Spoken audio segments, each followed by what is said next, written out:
give me your name. Well, I'm John Lomax.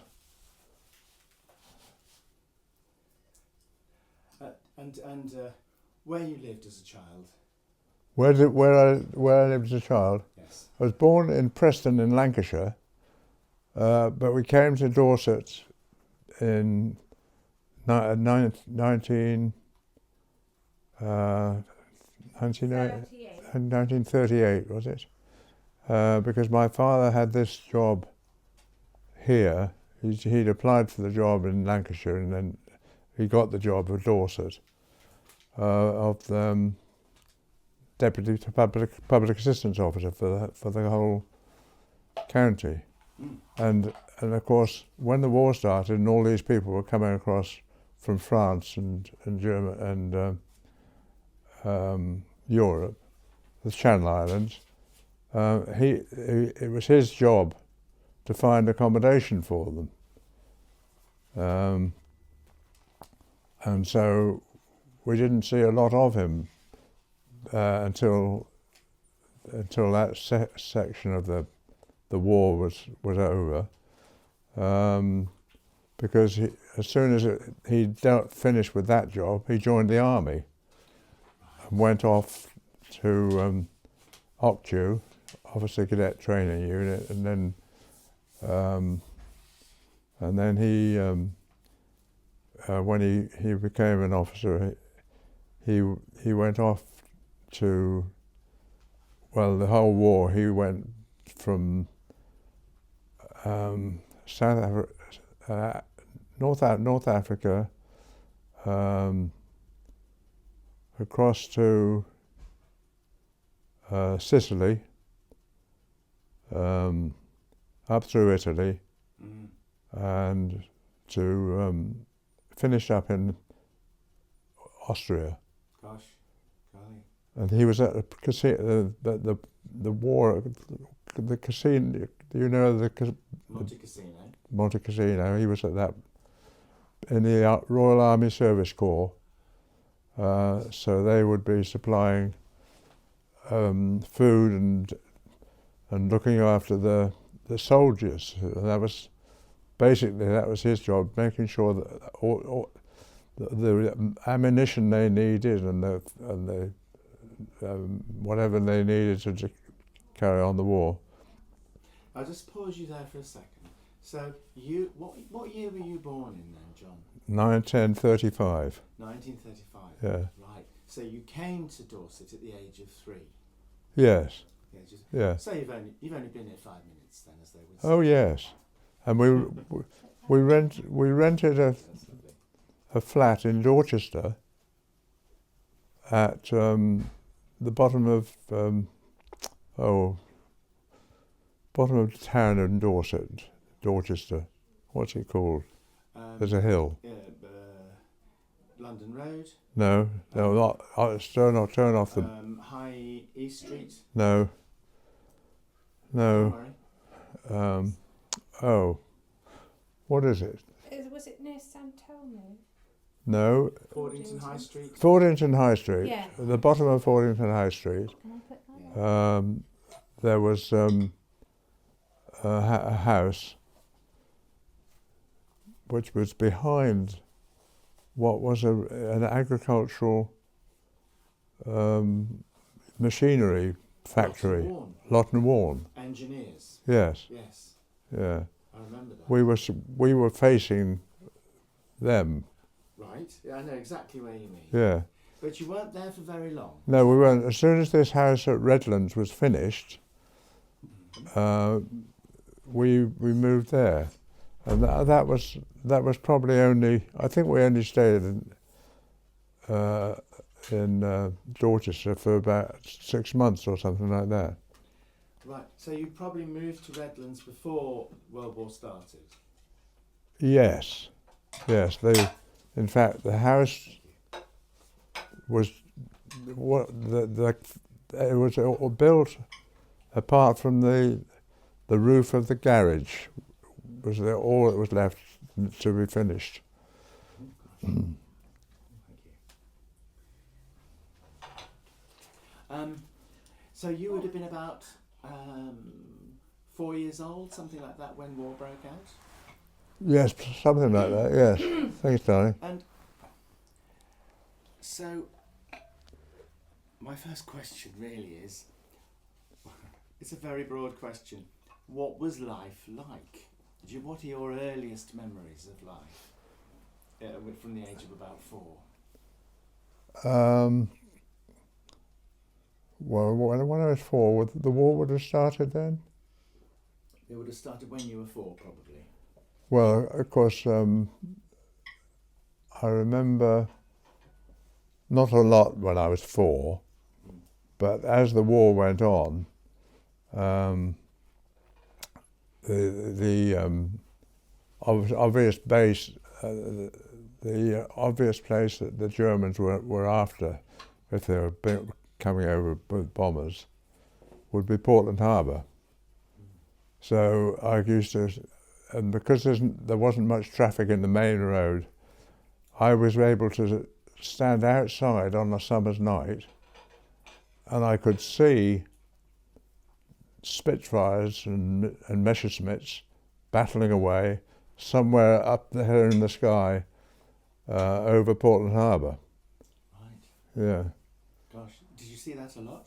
Yeah. Yes, quite often. But I mean, we were outside miles away from it. Yes, yes. And also that's when I used to look out of my bedroom window at Redlands and see aircraft disappearing, looking in the fields beyond the railway line to Dorchester. There was I could see aeroplanes going into the airfield at where Mark lives. Crossways? Warmwell? Crossways. Warmwell, yeah. Because there was an airfield there. Yes. So they were probably Spitfires, weren't they? They were Spitfires, yes. And were they around a lot? Oh yes. It was quite a frequent thing. I could stand in my bedroom window at the back of our house and see these planes coming in. So as a youngster, could you tell the difference between a Spitfire and say a German plane? Oh yes, I could. Was Yeah. something instilled into you at an early age? Yeah. I always knew if it was an German bomber, because if you heard the engines, they sounded different from the British planes. They used to go vroom, vroom, vroom, vroom, that sort of. Those would be the sounds that they were making at slow speed. It sounded, And did you see those very often? Didn't see them often, but I saw the dogfights. Yeah. But the actual war, the actual bombers, you heard them rather than, because they come over at night, and it's summer's night. And I don't remember hearing sort of bomb dropping or anything like that. Right. I suppose often they'd be following the railway lines up to Yeovil and beyond, probably sometimes, wouldn't they? Quite often. They could have been, because you had at Yeovil, you've got Westlands, where they built helicopters. Spitfires at the time. Oh, Spitfire, yes, yeah. Right. So when you were very young, in your very young years, do you remember what toys you played with?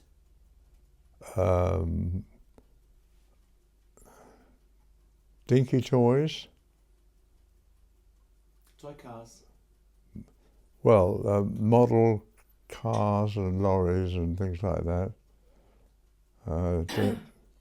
Dinky toys and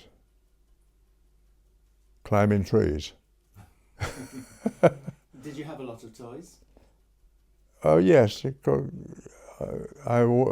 don't ever remember not having something to play with. Yes. And no, thank you. No. What do you remember? What games you would have played? No, that's right. What games you would have played as a youngster? Climbing trees, I think. Climbing trees. Yeah. That was a big thing. Yeah. Yeah, I can Yeah. understand that. On helping the farmer Westmacott at Redlands. The at Redlands, the houses on the main road there was no houses built. There was no building at all in the fields behind them, so I could see the railway, where the railway line was, So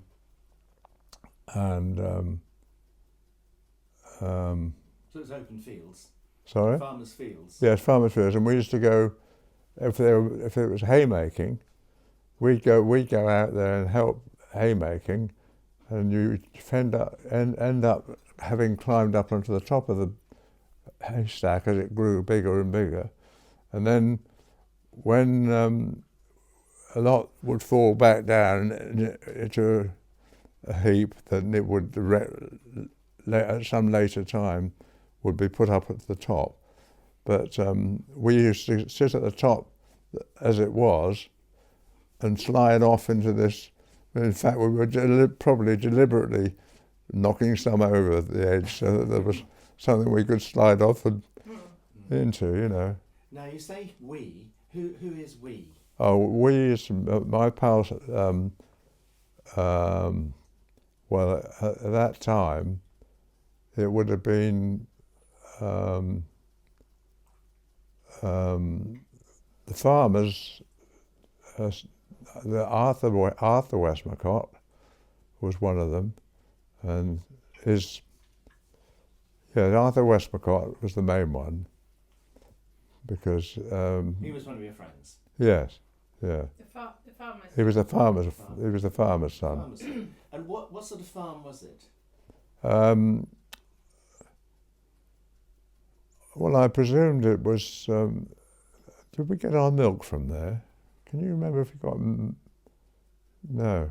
Was it might have been dairy? You're not sure? No, I don't think it was. Well, I don't know. I'm not sure. But you got animals, presumably. Oh yes, they had cattle. Yeah. And it was quite a small farm, was it? But no, I think it's quite a big size. I think the fields. Do you know Redlands? Yes. Yeah. Well, the fields at Redlands. If you go across the road from our house, down to what's the name of the place? You know where what's his name lived? You mean Corfe House? Corfe House. Yes. Corfe House. If you go across the road from our house at Redlands, down the road, which is almost opposite what used to be Mr. Hebblethwaite's garage. Right. So you were on the side that the school is now? Yes. Yes. And so you were going across the road, and then there was a row of houses, and then there were fields behind. Yes. Yes, and that's yes, that I knew that when the war brought the Americans over to Dorset, I palled up with some of them, and that's why I got with this, because I got a photograph of my sister being held up by one of these American soldiers who used to come to our house while they were based there, and they'd bring some food. They'd bring tins of food that we couldn't get, and play with the children. Right. We'll come back to that in a minute, Kevin. Yeah. I'm just trying to just get a picture of your sort of your early years, and then we'll come on to later years in the war later. What did you have some favourite stories as a young child? What stories did you read or have read to you? Do you remember? No, I can't really remember. No, that's all right. Did you play any board games, for example? No, I don't think we did. No. And what did you listen to any music at all? Generally? How old was I? Well, between the ages of about 5 and 9. Yeah, I can't remember really. Right, that's all right. Was there anything to play music on at home? Sorry? Was there anything to play music on at home? A gramophone? At some stage we had a wind-up gramophone. Yes. And did you learn to play any instruments at all? At some stage I did learn to play a piccolo. Right. Yes. Okay. So tell me about school then. You would have started school probably in 1940, I suppose, 40, 41, something like that. Where did you go to school? Lodmore High School. Right. So this was this for as an infant? No, how old? Oh, I can't remember. You would have been 5. I would have been 5. Yes, yeah. yes. So it was called a high school, but it was for young children. Oh, it was for young children, yes. Lodmore High School it was called. Yeah. And so you'd walk there down Dorchester Road. Yes. It was a decent walk. Yeah, or go on a bike. Or go on a bike. Yes. And you had a bike. Because I remember my mother bought me a bike when my father was away in the war from a house at Nottington Corner. I don't know whether you know Nottington Corner in Weymouth. Yes, vaguely. And I think she paid £6 for it. Which was a lot of money. It was a lot of money, but she was still getting a pension because from my father's wartime. He was in the army, but he was still had a salary, Yes. which was probably reduced, but she had some of it, you know. Yeah. So what do you remember? Do you have any memories of school? I can remember what's her name, Mrs. Bayliss. I can remember Mrs. Bayliss being a crusty old French woman, and her husband. You avoided him because if you walked past him slowly, or when you were leaving or something like that, he'd get hold of your hair and pull it like that. Ooh, I remember that sort of thing. So you didn't go too close to him? No, you avoided him. For no reason? Yeah, yes. He wasn't a child's person. But he was a teacher? I don't know whether he was a teacher. We saw Mrs. Bayliss most of the time, but he was always at the gate when we were leaving. Okay, oh dear. Right. And so you don't have any particular memories of school, those early years at school? Not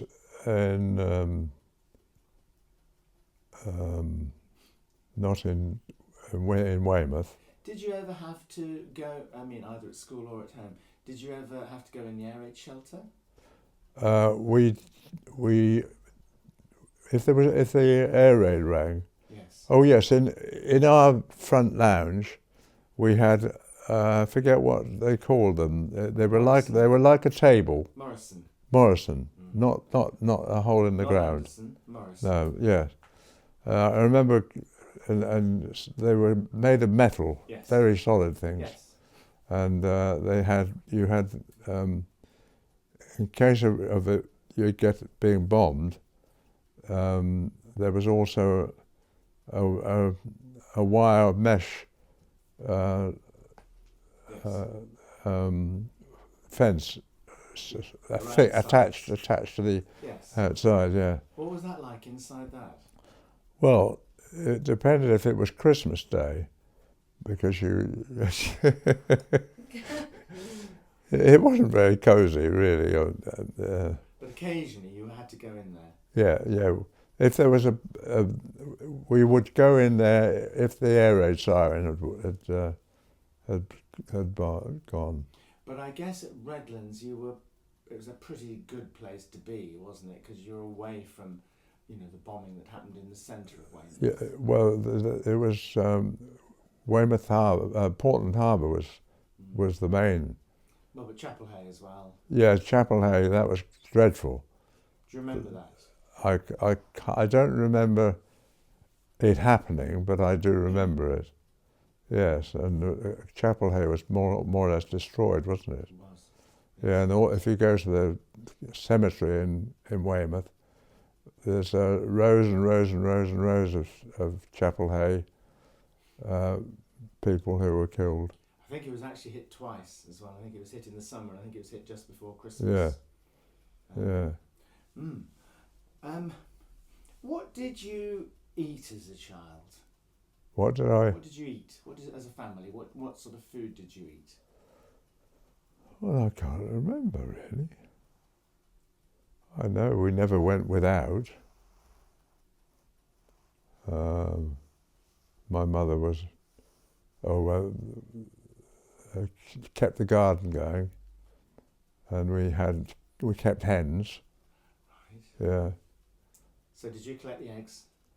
Yes, I would do that. Yes. So you weren't so short of eggs as some people. No, we weren't. Because you were obviously on rations like Yes. everybody. Oh yes. And you don't have any special memories about food? No, I don't really. Except that school food was horrible. You could ask anybody that, couldn't you? Right. Yeah. So it was Lodmore High School was the school. Can you picture being in the classroom? Yes. Oh, I can picture being in it. Yeah. And so this would have been, you would have been probably sat on school benches, would you? Benches with a desk? No, I think we had the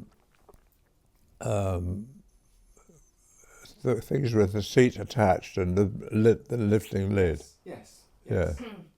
And they'd have been in pairs or in threes or Yes, something like that. yeah. Yes. And an inkwell Yes. to dip your pen. Yeah, and to get it all over your fingers. How'd you get on with that? All right, but the pen nibs were always bent. And were your teachers very strict? I can't remember. They were sort of a bit nondescript, Yeah. Mrs. Bayliss was very strict, wasn't Mrs. Bayliss was very strict. Was she your class teacher then, Mrs. Bayliss? She was the owner of the school. So she was like the head. Yeah, she was the head. Yes. Teacher. Right. So she was a bit of a scary woman. She was, yeah. But so were quite a lot of elderly ladies to at that time. Did you have any evacuees at school? No. We didn't. Right, that's No. quite unusual. Is it? There were a lot of evacuees in Weymouth. Oh yes, Did you know any? Did you meet any? I didn't know them, but my father would have done, of course, because it was part of his job to find them accommodation. Yeah. I think there was something like 800 from Acton in London alone. Were there? And they were in schools, they were at Upway, they were in St Mary's in the middle of Weymouth, they were at schools in Weymouth. Oh, yeah. Staying all over the place, yeah. Well, the ones he was finding accommodation for were the ones that were coming from France and Channel Islands. Yes, of which there were thousands. Yes. Yes. Did you listen to the wireless at all? Mrs. Dale's diary Right. comes to mind. Listen with Mother, possibly? Might have done. Can't. What about Itmar? Did you listen? Oh yes, it's your. It's that man And again, it's there's that man. again. Da, da, da, da. It's that. It's that man again. It's that man Itmar. again. Itmar. Thursday evening. Sorry. Thursday evening on the wireless. Yeah, that's. So was that something you listened to? Yes. Yeah, it was. Yeah. Did you enjoy it? Oh yes. Yes. I should have brought I could probably play you a clip of it from somewhere because some of it was rebroadcast not that long ago and I've saved it Oh, was it? as an episode. Yeah. It was quite chaotic, wasn't it? Yes. With lots of people who went on to be quite well-known comedians. Yes. It was. Yes. What was the name of the chap who? Tommy Handley. Tommy Handley and Funf. Tommy Handley and Funf. Funf. It's that man again. That's that man again. Tommy Handley and Funf. F-U-N-F. Who's Funf? I don't know. His sidekick. I think probably Tommy Trinder might have featured on it as well, possibly. Yes, possibly. Yeah. Possibly Arthur Askey might have been. Yeah, Arthur Askey. Did you ever know any of their songs that they sang? I think I probably did, but I can't remember them now. I mean, one of my favourites is an Arthur Askey song, which is called Bomb, Get in the Shelter. And it goes, Bomb, get in the shelter, bomb, don't help to No, I never heard that one. Oh, right, okay. And then it says, I'll go on a bit, get yourself right underground when those Nazis fly around. So it was a song with a bit of a sort of propaganda message as well to be safe. And then it also went on in a very cheery way about our AA gunners protecting the town. Yeah. Rat-a-tat-tat, there's another one down. Oh, yes. Which is very cheerful, a way to talk about, killing pilots flying over. Yeah. Did you ever go to cinema?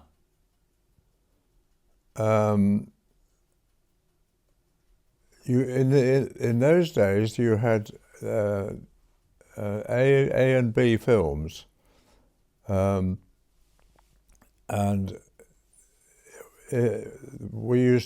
my pal and I used to wander around in the town, and there'd be American soldiers there, and we'd say, "Will you take me in, mister?" Because if it was an A film, A registered film, you couldn't go in without an adult. So you found a soldier who might have been 21 or something like that, and they'd take you in. And they did? Yeah, oh yes. They would take you in? Yes. Did they pay for you? Yes, I think in some cases they did. Yes, because they... How much would that have been, I wonder? Oh, threepence. Might have been a bit more, possibly. Might be sixpence. Sixpence, perhaps. Yeah. Yes. And so let's come on to the Americans. And you obviously met a few Americans. Let me see. Can you find the photograph of them? Perhaps I should come round and look at it with you. Well, you can describe it to me. Do you want to sit here, Mum, with it? So? Well, if I yeah. can kneel on the Okay. floor and look at it with Just one John. photograph. yes. They used to come to us from the camp, and they'd bring some supplies. And where was the camp? It was at Redlands, down What's It Road, opposite our house. Past somebody's garage. No, Missed somebody's It's garage. in the other one. Can I have a quick look? Yes, those are on. Not past the garage then. Thank you. no. What was the name of the road down to Corfe House? Corfe Hill. Oh, Caulfield. Yeah. You went down Corfe Hill opposite our house. Corfe Hill. Yes. And That's my grandpa. yeah, and that's were they holding Jenny in that picture. No, it was just a cutting. That was just a cutting. When Grandpa left Preston to come to work here, was there a thing in the paper? I can't find it. Oh, Mr. Harry Lomax, clerk to the Preston and Chorley Guardians Committee for the past 3.5 years, left Preston today to take up his new appointment as Deputy Public Assistance Officer for Dorset. yeah. It was a big job. It was a big job. Gosh. It's a lovely, great album. It is, isn't it? Fantastic to have. This is Dad with his mum. Who's this here? And- Is that him?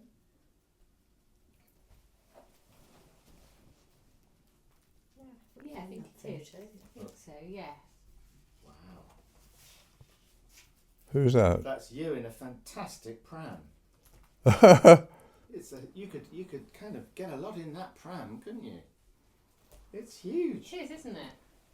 Let's come round and show you.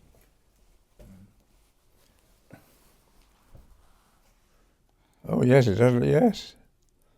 So when you hear stories, I don't know if that's me or Jenny, Aileen, my sister, my older sister. well, I think it And might, that when we were still in Preston. look, I think that's her, isn't it? And that's you in the pram. That would be her. I think it's you in the pram. Dad had an older sister and a younger sister. Yes. So there were two girls. two Yes. girls, right? Yes. Yeah, I think that's that's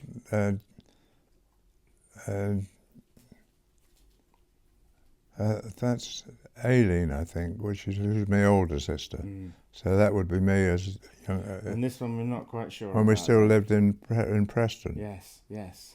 Yeah. Gosh. Yes, that might Oh. be of interest, that page. So what's going on here? Who are these people? That's my father. Mm-hmm. When he joined once he'd finished doing all his civilian work, he joined the army, and then he went on to North Africa, Sicily, Italy, and So he was an older soldier then, wasn't he? He wasn't one of Yeah. the very young ones. no, Mm. no, he was an experienced person.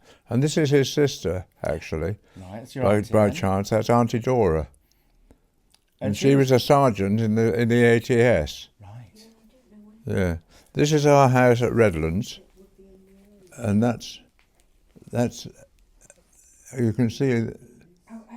That's my older sister, Aileen, who With a does. very nice bike. Yes, and Are these houses still there? they are. Yes, and that's number 326. That's ours. 326. Yeah, Mm. and Hamer Smith lived in there. And who was he? Well, he was something to do with plumbers, a big store in Weymouth at that time. Right. Yeah. So let's get back to the Americans. So when did you first become aware of the Americans arriving in Dorset? Oh, when leading up to, I reckon it must have been when it was coming up to the D-Day. Yeah. I used to stand out on the pavement in Dorchester Road. Of course, there's no other traffic there, and there would be rows and rows of trucks going down to Yes. Weymouth and Portland before they went across the channel. Yes.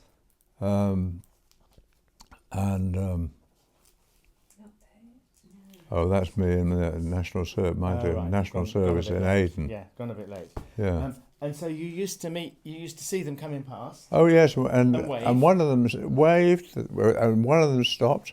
They gave us handed down a box to us, and when we opened it, we found a live rabbit that they'd been keeping somewhere. Yeah, So what happened to the rabbit? took took it home to my mother. She probably said, "What are you going to do with that?" She didn't. It didn't end up in the pot very quickly then. No, it didn't. No, So it was you a live rabbit, You had and a pet rabbit for a yeah, she probably. I think we had a little cage for it. But you met more Americans as it went on. Yes, we used to wander around the town. My friend Stuart and I, we used to wander around, and as I say, if you wanted to go to the cinema, and there was an X film, An A film, an A film, yes, it was an A and a A and B. A and B was that. There was an A film. Yes. They would where you had to be accompanied. You had to be accompanied if you were going to that, yes. And so, what did you see at the cinema? Oh, cowboy films, I expect. Right. And would you see newsreels, possibly a little bit?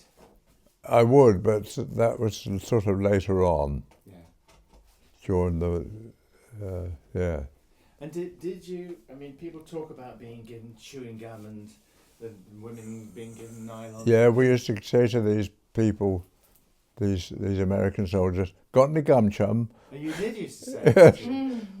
Wasn't that regarded as slightly cheeky? It was, but Did they mind? they didn't mind. No, some of them might have done, but And did they give you any? yes, they did sometimes. Yeah, like thin strips of gum.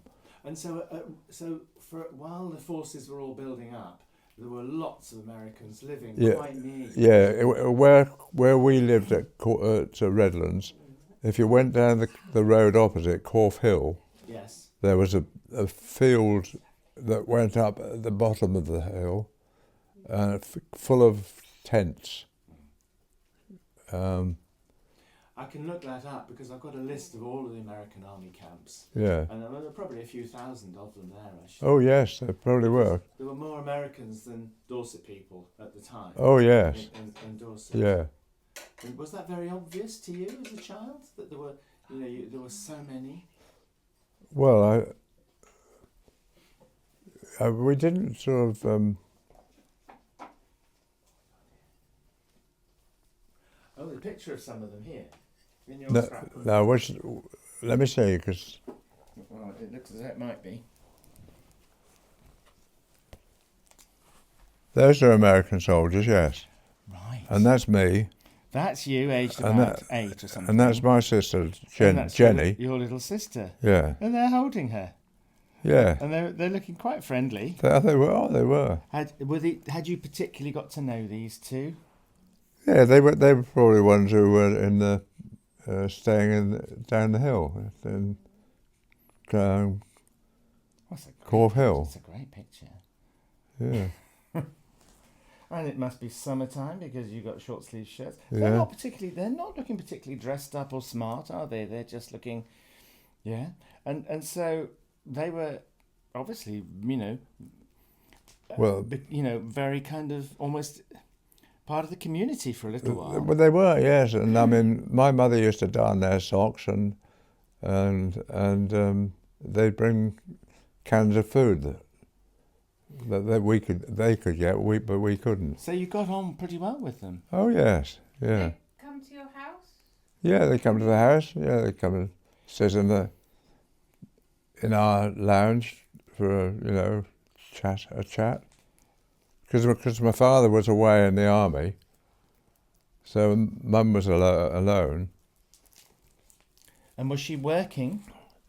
Did she work? Look, Or was she just looking after children? she was, yeah.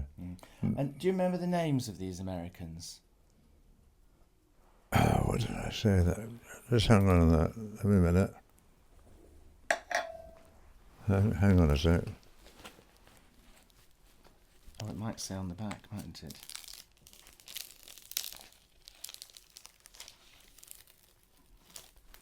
Oh, careful. I think it's going to say. Oh. Guy, Mercer and Ray with John and Jennifer Lomax.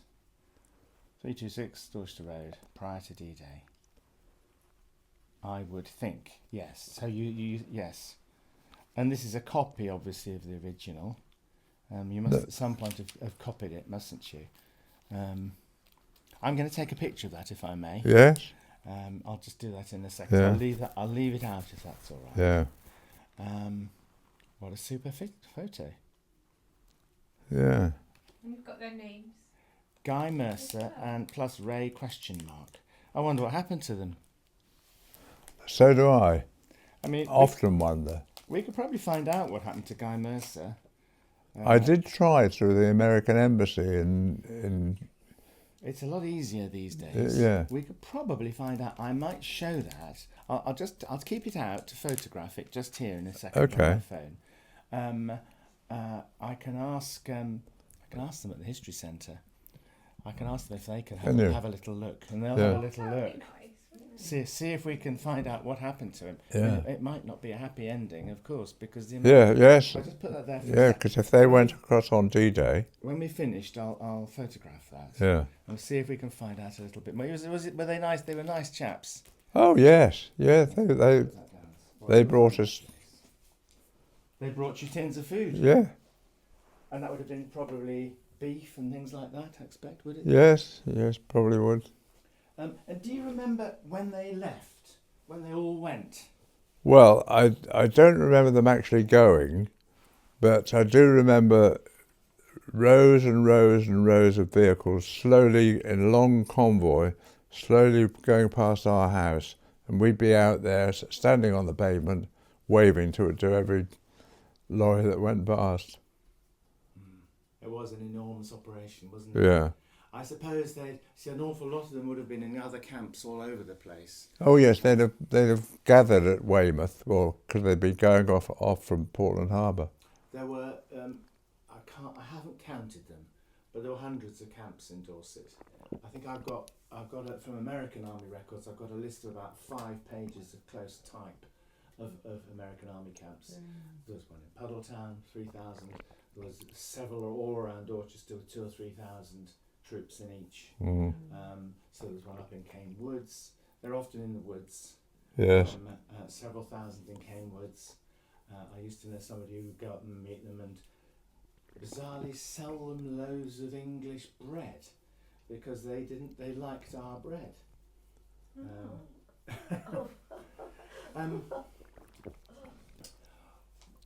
Well, I think I'm getting to the end of the questions that I was going to ask you, John.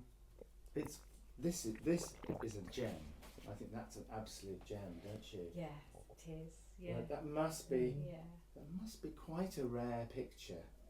I wonder who took the photo. Perhaps Well, it's a Grandma. decent. Yeah, well, I suppose we had a camera, a box camera. But it's a decent shot. You know, it's not Yeah. fuzzy. Yes. It's quite sharp. Yeah. It's well exposed. Something around Jennifer's head. That's in the branches at the back. We can't tell what rank they are. There's some insignia there. I don't know what that is. We could look at that. We don't know what regiment they were in or anything. No, they were just American soldiers. Yeah. Of course they were. Did you ever meet any black soldiers? GIs? I think there were might have met a few, but there weren't many.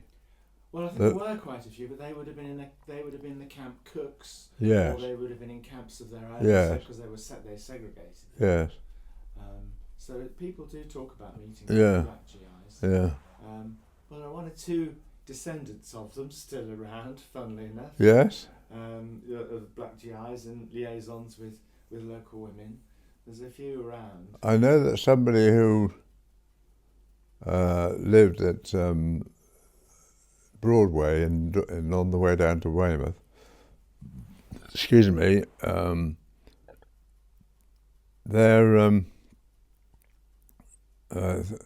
Their daughter was having a black baby, and she had to go away back to America. Right. Yeah, Right. because it was such a sin. It was such a sin. Well, it was such a sin for some people, wasn't it? Yes. The best known one is the chimney sweep, and I can't remember his name now. John. The Weymouth chimney sweep, who was whose birth father was a black GI. Yes. He's the most sort of celebrated that I can think of, the best known. He talks about it a lot. Was it John Brown? No, Brown? it'll come to No. me, but I can't think of his name. Saw something about him recently.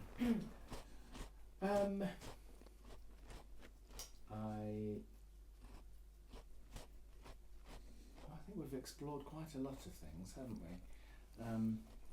We had Think of anything I haven't asked? we had a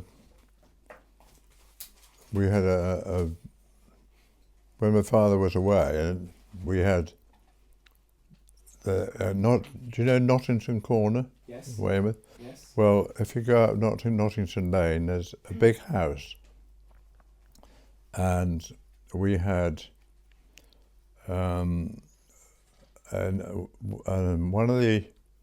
we had one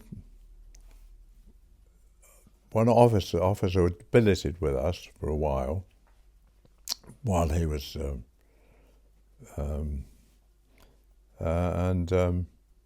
this was a British officer. yes, he was a naval officer, and he was billeted with us until he got a ship, Right. or whatever he did. So he'd been posted here from somewhere Yeah, to get a ship at Portland. yes, and he. I forget how we got to know him, but he was billeted with us. That's right, and he'd been a chorister in Canterbury Cathedral. Right. Do you remember his name? Yeah, I can't, but I know that he told my mother about this, and my mother was a great one for singing. In fact, she'd won a prize at Welsh Eisteddfod on one occasion, and She was a good singer then. she was a good singer. Mm. And did she sing to you? She sent me to Exeter Cathedral. But did she sing to you at home? Yes, she did. Yes, yeah, And she sent you off to be a chorister. yeah. But the sailor, the naval officer, how long would he have been with you for then? Well, it doesn't seem to have been a very long time. So maybe the ship that he was to join came into Portland or something like that. Yes.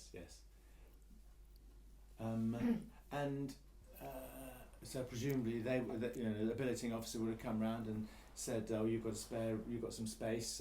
Can you accommodate this?" I don't know what happened after that. I think a lot of soldiers and forces personnel were billeted, weren't they? Because obviously they had to stay somewhere, didn't they? One of our ladies in Dorchester, the one who was in Weymouth, who then moved to Dorchester, when they were in Dorchester, they had 2 Scottish commandos billeted with Did they? Yeah. I couldn't understand a word they said. I'm not surprised. They would be out. They would be out all night, according to her, scaling the cliffs at Lulworth doing their training, and then they'd sleep all day. Oh. And so, but one day, they'd come back and they were fast asleep in the early morning, and the family came downstairs for breakfast into the kitchen, and her mum's shopping bag was on the kitchen floor, full of hand grenades. Jean said, "We don't know if they were Dad's or not." She said, "I suspect they were probably Dad's." Yeah. And I thought, well, I think they practiced with live ammunition, didn't they? I don't think they practiced with Dad's. No. Yeah. One other question. What do you remember about Christmas in those years? What was it like at Christmas? Well, there was only I went away to Exeter for probably 3 of the Christmas years during the war. Right. And I can remember being putting a box out for the presents to go into, if there were any. A stocking or a box? No, a stocking probably, or something. But I remember sleeping in the Morrison shelter with the rack that took the racks down. On Christmas night? Yes, so that Father Christmas could get in. Did he? Oh, I think he did, yes. And what would you have got in your stocking? Oh, it would sound a sort of thing. It was a sort of thing that a child would jigsaw puzzles and things like that. Nothing terribly expensive. No. Jigsaw puzzle and perhaps a dinky toy then? Yes, dinky toys. Would you have got a bit of fruit in the bottom or something? An apple or something like that? Probably not an orange because you couldn't get them. No, you couldn't get oranges. No. The only thing you could get, you'd have to have a ration book to buy. You couldn't just go in and say, "Can we have that joint of meat?" You had to have a ration book. So everybody had a fair share of what was available. I mean, the food must have been shared round equally throughout all the people selling it. Yeah. So your mother could only go to one shop, couldn't she, for Yeah. her groceries, and one shop for her meat? Yeah, Howells at Radipole, isn't it? Yes. Howells at Radipole. Oh, so where's that? Down from Dorchester Road? It's Down in the Dorchester Road. It's just beyond Radipole. At Radipole, you go past our house, down the hill, and then it levels out, and then you come to Radipole on the it's just the road Yeah, I know. where used to be a garage, but that's no longer there. So just down the hill a bit, yes. Yeah, yeah. It was a bit of a walk, actually, wasn't it? Yes, we used to walk down there to catch the train. When I went to school in Dorchester, we used to catch the train there, and we'd walk down. And Radipole Halt. yeah, Radipole Halt. And so that was what was Howells then? Was it just a grocer's shop? No, that was a butcher's shop. It was a butcher's shop. So Yeah. all of your meat had to come from there. Yeah. Yes. Did they deliver it, or did you? Oh, I don't think so. No. No butcher's boy. No, they'd be in the army. I mean, probably some of them in town probably would have. Well, no, they wouldn't be in the army if they were 13 or 14, would they? No. So you could be a butcher's boy then. No. But obviously I don't remember them having a butcher's boy. No. I think you had to go to the shop to buy it. Yeah. And queue up, presumably. Yes. Do you remember queuing? I don't really, but probably got fed up with it. How do you remember much of that, Christine? Of the wartime? Yeah. No, because I was born at the end of 43. Right, too young. And so I haven't any sort of wartime memories at all, really. No. But you know of well, your house was taken over, wasn't it? Yes. Yes, our house was on Brunswick Terrace, by the pier bandstand, and because my parents had a property as well in Ilminster where my aunt and uncle lived, our house on Brunswick Terrace was requisitioned by the army, and so we had to move to Ilminster. So I spent the first 2 years of my life in Ilminster Right. before we could come back to the house. Yeah. Probably a bit safer than Yes. Weymouth, actually, I should think. Yes. And But- Grandad had to work at Well, he worked at the dockyard in the because war.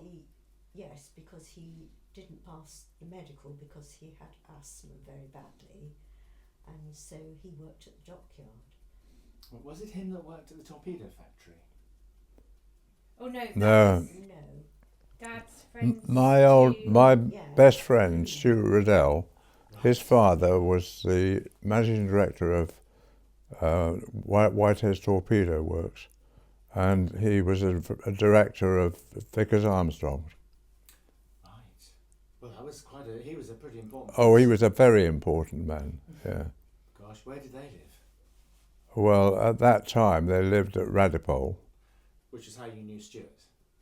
I knew Stuart because we'd been to the same school, Lodmore High School, and you went there as well. I did after Different time. Yes, different time. And so Stuart was a big buddy. Oh yes, he still is. He still is. Yeah, we had a card from him, didn't we, at Christmas? We had a message, didn't Yes, we? yeah. Where's he now? He's in Germany. Oh, right.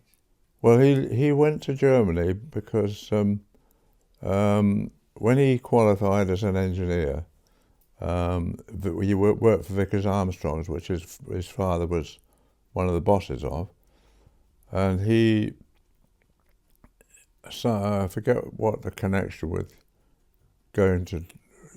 Oh, he met a German girl who was a typist in his office, and she went back to Germany, and they were going to get married, and so he went over to Germany. Yes, did he go to Germany? Yes, he did. Yeah. Yes. Yeah. And he married Helga, and they still live in Frankfurt. Right. Yeah.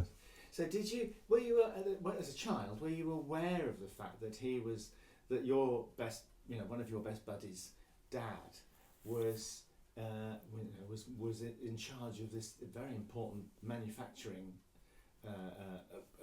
factory that was doing a lot for the war effort? Well, I'd have been older than a child, but I mean I was well aware that it was the torpedo works. Yeah. Yes. But I mean, because in the war that would have been a target, obviously. Oh, it was. Yes. And it would have all been a bit hush hush, wouldn't it? Yeah. Yes. Top secret and everything. Yeah. That's very. Yeah. What a coincidence. Yeah. Yeah. Right. I think we've probably exhausted most things. Shall we stop there? I'm going to just